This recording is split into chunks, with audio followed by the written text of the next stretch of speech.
Kërkesa e tregtarëve të fruta e perimeve për të zhvilluar një takim me zyrtarët e Bashkisë Shkodër ka ngjallur debate të shumta, ndërsa askush nuk u ka dhënë një përgjigje. Dëna me shku mu taku me nën kryetarin o kusht jeni tu s'dalim sot pe venit po taku me te. Bëll na kanë mashtru, ty arë me na tret madhin. Unë nuk jam personi të thashë mundë me këty përgjigje. Unë kam dalë me zbatu vetëm detyrën, të lutem. Çdo ankesë mundeni me drejtu në Kena po ankesë. Kena po të shtritë, kena po ankesë të shtritit. Kryetari spret, nën kryetari spret. Votat i merr.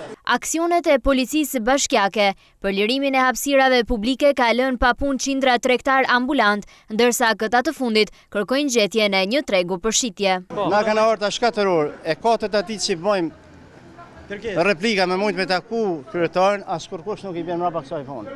Na kërkojmë me na sistemu dikun, do të ketë pasojë kjo punë. Na kanë ardhur me hungri ka shat bukë se na ton familjar e ton për nevoja për hallë dolim. Kërkesa është me na gjeti fije vendikun, me punua me hungri ka shat bukë, pa fjalë, pa debate, pa zhurmë. Protesta do të dalin me zon rrugën e makinës ton Kallabeku nesër natë. Prej 3 ditësh, aksionet e policisë bashkiake për lirimin e hapësirave publike kanë sjellë reagimin e tregtarëve ambulant, të cilët kërkojnë gjetjen e hapësirave për të shitur. Pas kërkesave të shumta dhe të pasgjidhura, tregtarët kanë paralajmëruar protesta deri në bllokimin e rrugës.